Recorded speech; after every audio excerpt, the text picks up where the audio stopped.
Fuel Pulse Show podcast, where we talk about all things fuel for all kinds of people. I'm your host, Erik Bjornstad, and I'll be your guide through this ever-changing world of fuel.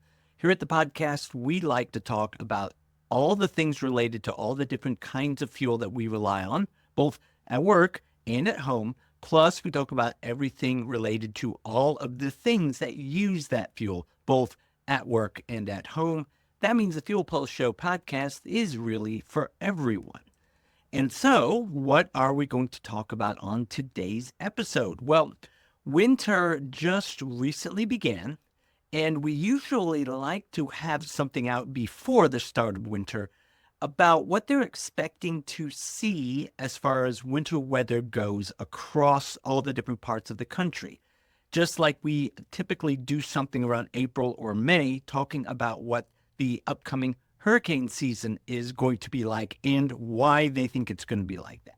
Now, I'm not exactly sure when this is going to end up being published, but if you see this after December and you hear references to dates from earlier in the calendar, you'll know why that is. So today we're going to talk about what the National Weather Service and other organizations think is going to happen across the country as far as winter weather is concerned. What's going to happen in New England, the Deep South, the Midwest, the Mountain West, and over on the West Coast. So we'll talk a little bit about what they think the winter weather's going to look like in December versus January and February. And as we are wont to do, we'll try to explain the major factors that they say are playing into why they think the winter weather is going to be like that. So let's get started. Now, before we talk about what they think is going to happen this year, let's set the stage by remembering what winter was like last year. The winter of 2023 to 2024 ended up being notably warm and mild across much of the United States. In fact, several warmth records were set, and you had below normal snowfall in many regions of the country, especially for areas in the upper Midwest, like up around Chicago, Illinois, that area. They saw their warmest winter on record, or for Chicago, it was one of their top 5 warmest. And much of the country saw a lot less snow than they usually do. Now, meteorologists think that this was due to the strong, what they call the El Niño conditions, strong El Niño conditions that influenced weather patterns across the country, really. For example, over in Syracuse, New York, which by late February, they are usually approaching 90 inches of snowfall for the winter. Last year, or rather February of 2024, they were only at 40 inches. Now, the biggest reason for this was, again, the presence of that strong El Niño system, which led to warmer air masses dominating much of the continental United States. And so much of the country saw significant stretches of the season where they were experiencing conditions more akin to fall or spring than normal winter weather. And that reality, that's basically what they predicted at the start. They knew that there was going to be the presence of this strong El Niño system, so they reasoned that its presence was going to warm things up, and that is what happened. Now, why does it matter? Why does El Niño matter? Well, El Niño is a climate pattern that's characterized by the warming of sea surface temperatures in the central and the eastern tropical Pacific Ocean. And this water warming, it affects the atmosphere and affects global weather patterns around the world. And it often leads to noticeable shifts in winter weather for the United States. Now, how does this happen? How does El Niño typically lead to warmer winter temperatures? Well, first of all, it affects the jet stream. When the Pacific waters are warming, as they do during El Niño, that influences both the position and the strength of that jet stream. Jet stream, in case you didn't pay attention in high school, the jet stream is a high-altitude air current that flows from west to east. And this current will carry weather systems along with it, meaning that if the jet stream's behavior changes, that is going to strongly influence the behavior of those weather patterns. not just in the United States, but really around the world. So when you have an El Nino event like they did during 2023, 2024, the Pacific jet stream often will actually move. It will shift further south, and then when it reaches the United States, it's going to extend further eastward toward the United States. And this altered path, what happens is it allows for the presence of more mild and moist air from the Pacific to flow over parts of North America, particularly the southern and western United States. And what that ends up doing is making the winter temperatures warmer and milder in those areas. So that's number one. The second effect that the El Nino has is it reduces Arctic air incursions. So the jet stream is shifting more southerly, right? And because it does that, that actually will block or reduce the southward flow of the really, really cold, frigid Arctic air that normally comes down from the Arctic into the United States during the winter. And that means that during an El Nino event like we had this past winter, areas that might normally experience cold Arctic conditions, they end up seeing milder winter temperatures. Remember, many times we get cold weather because that really cold air from the Arctic comes down further south over the United States. But El Nino ends up shifting the jet stream, and that movement of the jet stream acts as almost like a block to the movement of this frigid air so that it doesn't end up getting as cold as it normally does in the winter. And then number three, presence of an El Nino system increases your cloud cover and increases precipitation. So El Nino can lead to increased cloud cover and more precipitation in certain regions. And what effect that ends up having is that actually ends up moderating the temperature so it doesn't get as cold. See, clouds, and you have a lot of clouds in the atmosphere, that actually acts as an insulating layer and it traps heat, especially at night. And because it traps heat, that keeps the temperatures from dropping too low, keeps them warmer. So that was last year. That was last winter, which was an unusually warm winter for much of the United States. And that was because of the presence of that strong El Nino system that had those effects on the weather in the United States. Now, let's see what they're saying for this year. They're saying might look a little bit like last year's. Unusually warm in many parts of the country, but they still think there's going to be pockets of really cold weather in certain areas. So that's the general summary, but we know that the winter weather is going to be different in different areas of the country. It's not all going to be the same across the entire country. So what we want to do is we're going to start in one area of the country. We're going to talk about what they're likely to expect this winter and maybe just a little bit about why they're expecting that. And so what we're going to do is we're going to start with the Northeast and the upper Midwest Great Lakes regions, Illinois, Indiana, Ohio. What's this coming winter likely to hold in store for them? Well, meteorologists think it's very likely that this coming winter is going to alternate between, on the one hand, having some really cold spells, and then alternate to unseasonably warm. And that's going to happen, they think, in areas of the country that are used to having snow, specifically the Northeast and the Midwest. See, most areas in the Northeast, they're going to end up receiving more snow this season than last winter, which is hard to do. If you remember the places like upstate New York, and you'll remember Syracuse, those places had unusually low levels of snowfall last year. Well, they think that's not going to be the same this year. They think they're going to get amounts of snowfall that they're more used to having, let's say.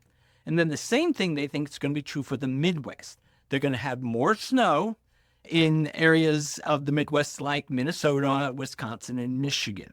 However, that doesn't mean they're saying it's just going to snow all winter long and bury people. No. What they're saying is that these periods of snow are going to be broken up by pauses in the cold wintry weather, especially in the middle part of the winter. As remember, that milder air from the Pacific is going to be flowing in across the country, warming things up. And it's really hard to have a frigid cold snap with milder air, right? So What is this forecast going to look like in the areas of New England, Northeast, Upper Midwest as we move through the calendar months of winter? This is what we're going to do for each area of the country. We're going to summarize what they think is most likely to happen, which we've already talked a little bit about. And then we're going to try and paint a picture of what the weather is likely to look like in that region as we move month by month through to the end of winter towards spring. So start with December, first month of meteorological winter. They're predicting for the Northeast and the Midwest. They're predicting brief blasts of cold air that trigger that famous lake effect snow. Again, this is the opposite of what they saw last December when they really didn't have much lake effect weather going on in places like Buffalo, upstate New York, Michigan, Lake Erie. I mean, I know it's ironic if you've been paying attention to, if you're a football fan, you know that just recently before we filmed this, last Sunday, Buffalo got buried under snow and they had to hire people to come dig it out. Well, I think that kind of fits into what they're predicting. Brief blasts of cold air, brief blasts of lots of snow, but then it's going to alternate and they're going to get warmer weather that's going to really warm things up. So moving into January of next year, some big changes are going to unfold during the opening weeks of 2025 because meteorologists are predicting that there's going to be a new weather pattern in the Northeast and the Midwest that's going to promote milder air and less snow across the whole eastern half of the United States. So we've gone from frigid air and snow in December to now warmer winter weather that's going to melt that snow in many of those places. And that's going to have an interesting effect on areas of the East where they do a lot of skiing. Some people, when you talk to meteorologists, they say the heart of the ski season might be a little bit rough in the East, even in ski resorts where they're used to having a healthy base of snow.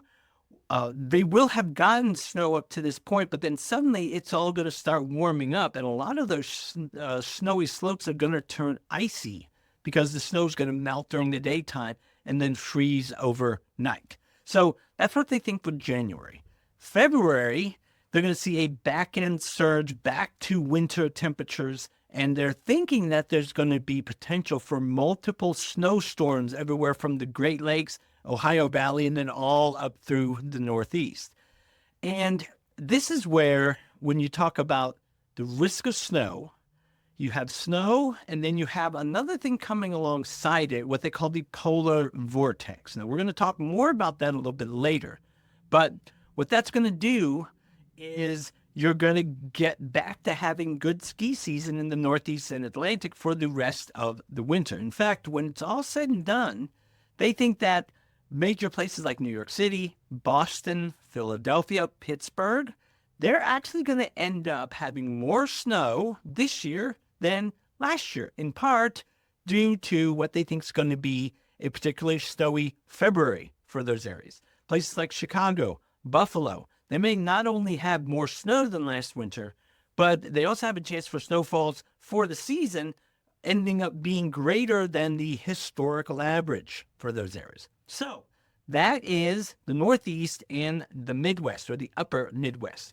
What about the South and the Central Plains, the southern Gulf Coast states and the Central Plains? Well, for these areas, while the Northeast and those skiing areas are getting blasted by that frigid air, winter's going to get off to a warmer start for a lot of people who live along those Gulf Coast states and into the plains, Texas and Oklahoma, those areas. And meteorologists predict that that particular phenomenon is probably going to last through December, January, into February, which ends up being much of the upcoming winter season. Unseasonably warm winter weather for the South and the Central Plains. So from December through February in the South, the Central Southern Plains and the Mississippi Valley, and then all the way up through the Ohio and the Tennessee Valley, all of those areas will be the warmest areas of the country compared to the typical winter temperatures that those areas usually get. Meteorologists think the winter temperatures for these areas may end up running 3 to 4 degrees above their historical averages. And that's going to help families with like heating bills, right? Because they're not going to have to pay as much to heat their homes during this winter for the families and the businesses in those areas. So that's good news for them. But that's not to say that those areas aren't ever going to get cold this winter. Because what they're also predicting is that what could happen in February is there could be a surge of cold air that delivers sub-freezing temperature to the Gulf Coast and even parts of Florida. They say that if this happens, it's most likely to happen in February, although they're even saying it's only going to be part of February. They think the month as a whole is still projected to be milder than normal. So it appears that for these parts of the country, the Gulf Coast and the plains up through the Mississippi and Tennessee valleys, for them, winter's going to be warmer than usual. So you say, warmer this winter, great, that's good news. Well, it might not be all good news for these areas because you have widespread warmer weather in those areas. And what that's going to end up doing, though, is it's going to end up bringing along with it drier conditions along the Gulf Coast states.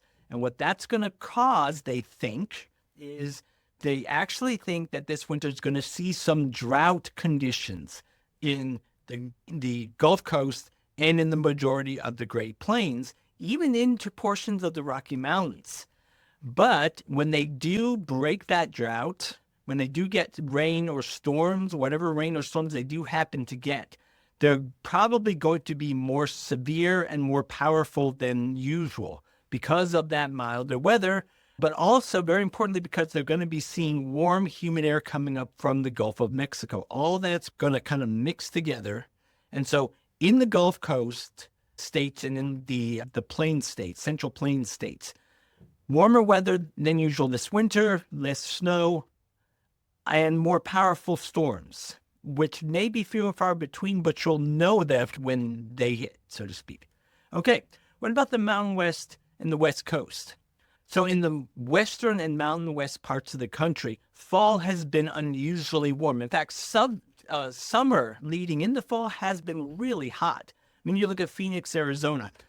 All summer long, Phoenix, Arizona, and that area of the country has been roasting under these really hot, extended temperatures for the entire summer. Las Vegas, Nevada, one day this past summer, 120 degrees Fahrenheit. And Las Vegas also had 5 consecutive days where they reached 115 degrees. 115 degrees, that's never happened before. Well, this fall, Mountain West places like Denver, they're seeing temperatures, and they have seen temperatures that are consistently at least 10 degrees hotter than their normal highs for a typical year. The state of Wyoming, as a whole, averaged more than 5 degrees warmer for its high in September than a typical year. Arizona, 7 degrees warmer than normal. But for the winter, meteorologists are saying that warm trend is not likely to continue. They think that December, they're going to get more rain that's going to cool things down, and that's even before winter really gets ramped up. It's going to rain more than usual in December in the West and the Mountain West, and what that's going to mean is lots of snow in the mountains for skiing. In the Mountain West, not necessarily in ski areas of California, though. California's time for snow is going to be coming just a little bit later in the season, more like January and February. Of course, Southern California is not going to get snow. LA and San Diego, they're not going to get snow. They're just going to be getting rained on a lot. But the Northwest and Northern California areas are definitely going to see substantial snowfalls just later in the winter season. So for the Mountain West and the West, we have snow in December for certain areas, lots of rain in December and January for other areas. In February, they're saying the weather pattern is likely going to shift, and it's going to make those northern areas colder. The Pacific Northwest and the Rockies, they're going to see plenty of storms in February, but they're no longer going to be snowstorms. They're just going to be rainstorms. And so what that means for those ski areas, remember, out in the Northeast, they're getting plenty of snow for skiing out there. But the opposite is going to be true for the Midwest and, for the Mountain West and Northern California.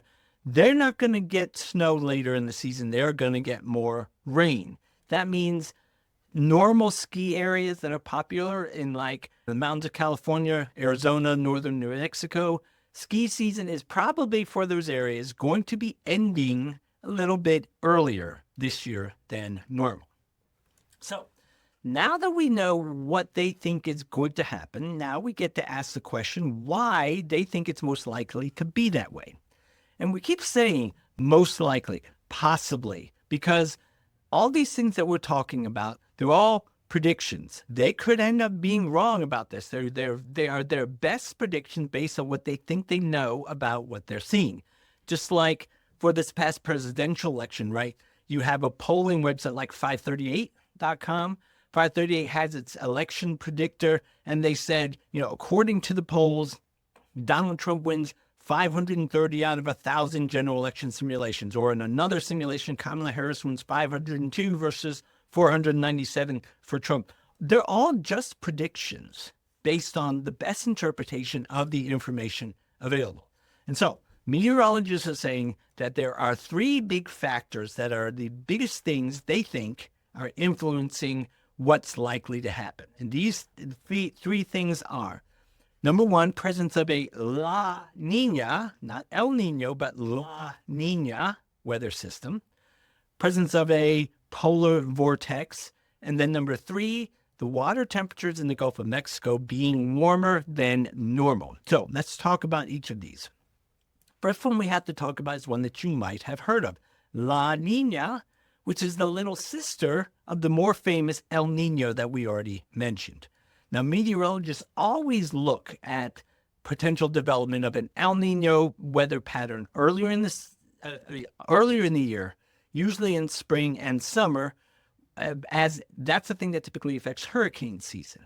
And then later in the year is when they look to see if a La Niña system is going to develop. And that is, if it does, that's going to affect winter weather conditions.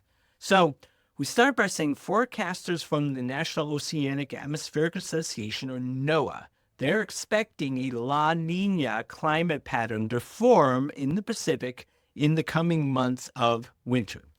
La Niña is where the water temperatures near the equator in the eastern part of the Pacific Ocean, they're not warmer than normal. They're actually colder, cooler, below the historical average for an extended period of time. And when that happens, that influences the weather patterns across all of North America, including influencing the trajectory of snowstorms. Now, these two brother-sister systems, La Niña, El Niño, they kind of work in opposite ways from each other.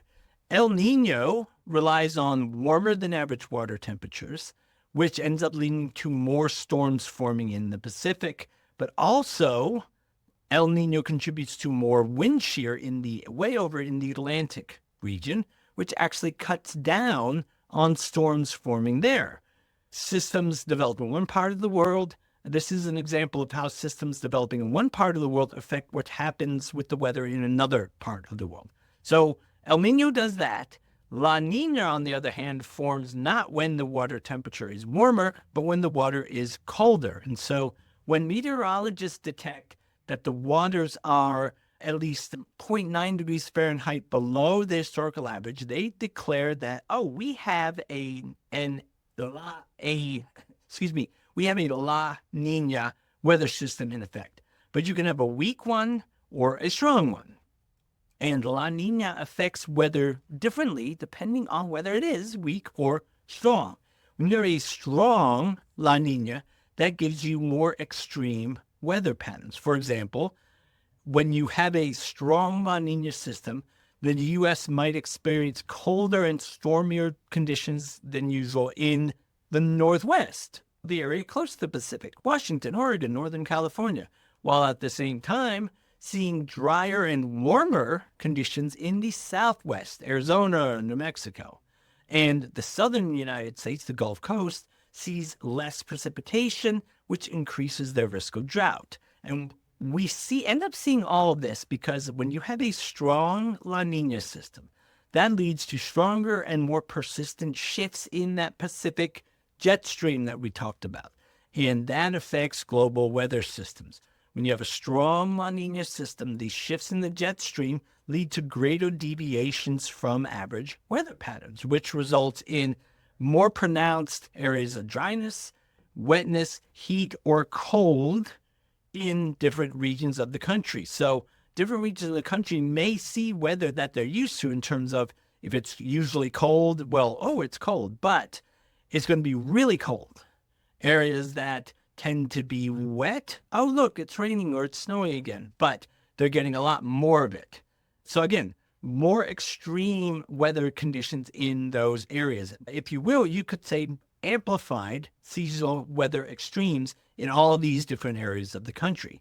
And in fact, if you have a good enough memory, you go back to 2010 and 2011. There was a strong El Nino. That's exactly what happened in the country.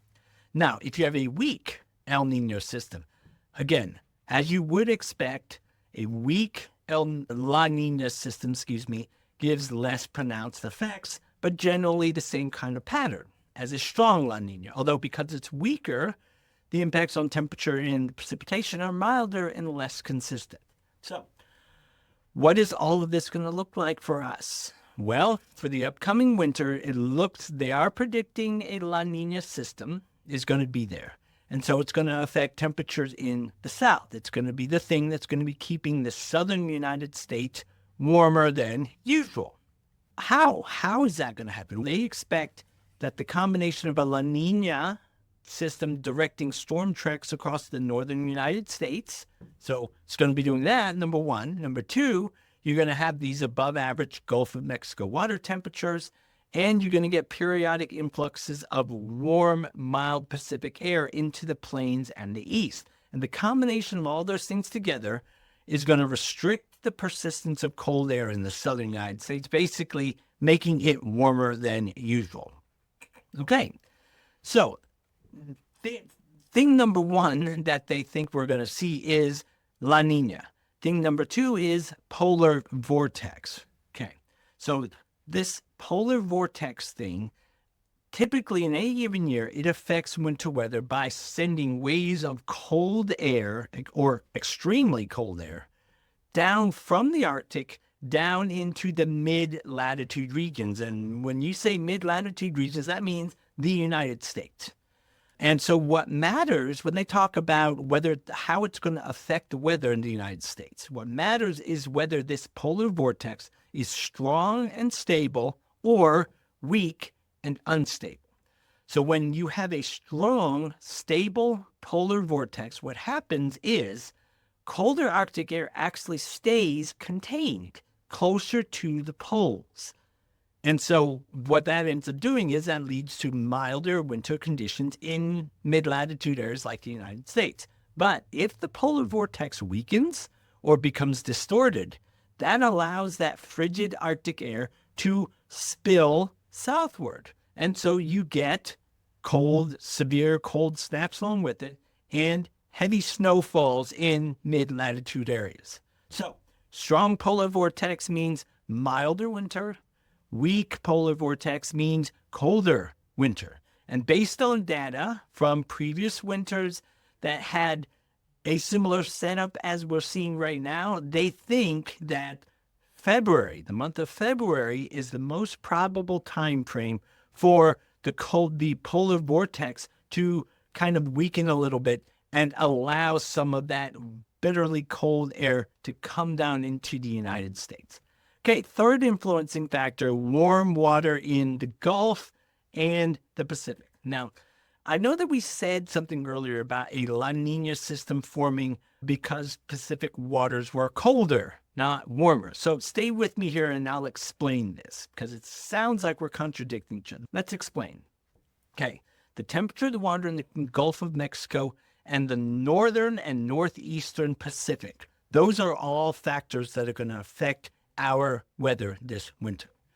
They're expecting the water temperatures in the Gulf of Mexico to be higher than historical averages. I know, shocking, right? When you have warmer water in the Gulf, that translates to mild air being present for the eastern and central United States.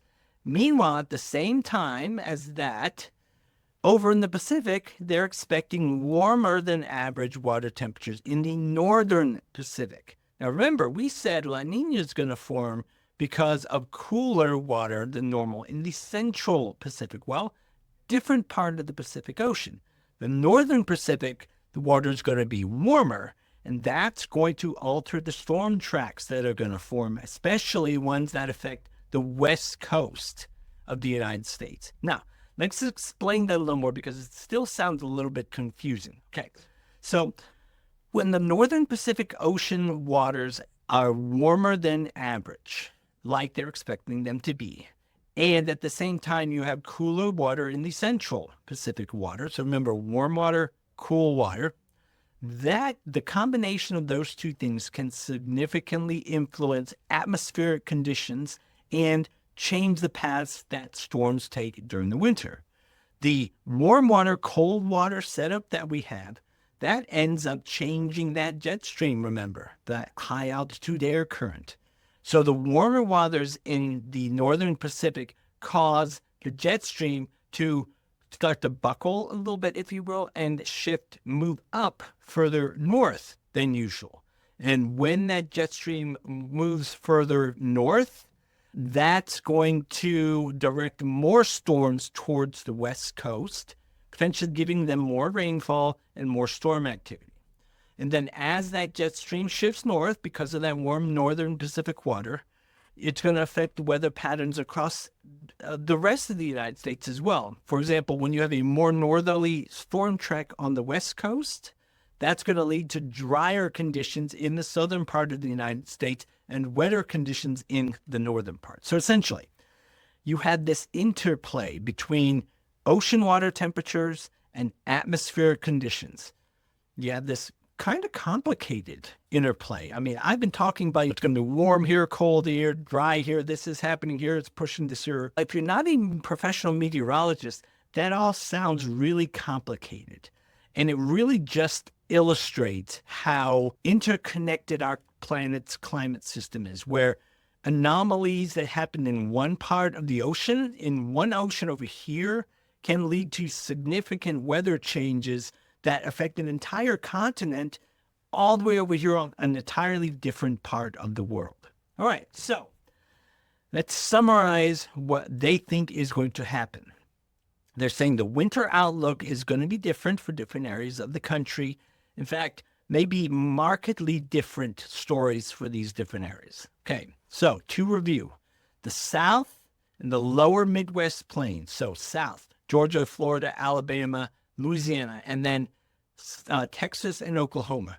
Those areas they think are going to be warmer than usual, at least into February. Then in that last part of winter, they might get some snowstorms. And if they do, them snowstorms are likely to be pretty severe. Okay, so that's the South. The Northeast and the upper Midwest, so we're talking about New England, upstate New York, Ohio, Michigan, Wisconsin, Indiana. Winter's going to start cold, frigid, snowy, cold for the first part of the winter. Then things are going to thaw out with warmer than usual temperatures in January until they freeze up again after February. Now, the West and the Mountain West parts of the country, lots of storms in December, plenty of snow in the mountains, rain in other parts of that area. By February, the weather pattern is going to shift so that areas that are used to getting snow, like Northern California and Colorado, are going to be getting rained on instead. So, all in all, this forecast seems to be a little bit different from the past couple of years because they're not projecting months on end of frigid cold temperatures. Now, granted, they didn't last year. We're really talking about the year before that, the year before that. This forecast seems to be a little bit different. Now, sure, there are going to be plenty areas of the country that will get plenty cold. So, if you happen to manage or be in charge of stored diesel fuel, you're going to want to continue doing your due diligence, just like you should be doing every year. You're monitoring those winter temperatures. And if you live in an area, say in the upper Midwest, okay, you probably already know this. And the reason that you're going to want to keep an eye on these things is because you're trying to prevent gelling problems in your stored diesel fuel. Now, we talked about this phenomenon on a number of different past episodes, so we're not going to go into massive amounts of detail here. But in case you missed it up to this point, this is the down and dirty summary of what you'll want to monitor. Okay. Number one, start by knowing your diesel fuel's cloud point temperature. Remember, cloud point is the temperature where enough of the paraffin wax content of the fuel has become insoluble because the weather's cold, and it's coming now as crystals so that you can see a little bit of cloud, a little bit of haze in the fuel. Now, your fuel supplier may be able to tell you the specific cloud point temperature for your fuel, but if they don't happen to know it, you can probably assume that's going to be somewhere around 18 degrees Fahrenheit. Okay. So, number one, start with knowing your fuel's cloud point temperature. Number two, monitor the temperature forecasts for, let's say, the coming month. And look at what the low temperature forecasts are going to be for the upcoming month or so. And you're looking for times where the temperature is forecast to drop to within 10 degrees above that cloud point. So if your cloud point's 18 degrees, you're looking for when the temperatures are forecast, the low temperatures are forecast to drop below 28 degrees. And when you see them projected to hit that mark, that's when you want to put anti-gel treatment into your fuel. You want to do that while the temperatures are still above that fuel's cloud point so that you can be sure that the antigel's already there in the fuel to prevent the wax crystals that are coming out from causing gelling problems for your fuel.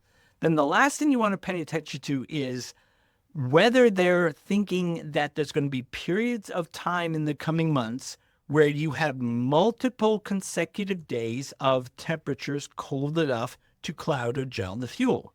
And you're also looking for periods of time where they project the temperature to suddenly drop steeply versus gradually. Now, the reason why that matters, in either of those cases, you're more likely to have gelling problems occur because, number one, when you have a steep temperature drop, the wax comes out of the fuel differently. It comes out, let's say, all at once, if you will, and it behaves differently than if you have a gradual temperature decrease, which then brings a gradual drop out of the fuel. It looks different. It behaves differently from a gelling standpoint. Then, if the weather stays cold for 2, 3, 4 days in a row, the longer that it stays cold, the less chance that the wax that comes out of the fuel, it doesn't have a chance to redissolve back up into the fuel because the weather hasn't warmed back up enough for it to redissolve. And so the wax that came out at the beginning is staying there. Then more wax is coming out to join it, more wax coming out to join it as it stays cold. And that's when you start getting this phenomenon where these crystals start bumping into each other, growing larger, and the fuel starts gelling. So multiple consecutive days of cold temperatures and times when you get a cold snap and that temperature just drops suddenly. In both of those cases, you want to make sure that your anti-gel's already in the fuel. But the other thing you want to keep in mind is that if you start seeing those later in the winter season, maybe you treated for anti-gel at the start. Maybe you were proactive, you got it in there in November or December, depending on where in the country you are. But then in late February, you get a second period of really cold weather. If that happens, you may want to consider treating your fuel again because your anti-gel will have already been working at the beginning to protect your fuel. But when you have this additional cold snap, that may start to stress the protection level of your anti-gel. And just to be safe, you may want to treat your fuel again so that you can have maximum confidence in your anti-gel protection. So that is what they're thinking this winter is going to look like. Hopefully it's going to be good for you. And hopefully you will have been able to take away something from this that you can use for the upcoming winter months and weeks. And so that is going to do it for this episode of the Fuel Pulse Show podcast. Again, as always, we're going to have links to some of the things we talked about in the show notes. If you haven't already, feel free to subscribe to this podcast at your preferred podcast platform of choice, whether that's Apple, iTunes, Stitcher, Amazon Podcasts, wherever you happen to like to listen to. Of course, tell your friends. It would be really helpful if you would leave a good review, provided you like what you heard. And so that is going to do it for this episode of the Fuel Pulse Show podcast. I am your host, Erik Bjornstad, and we will see you next time for the next episode of the Fuel Pulse Show podcast.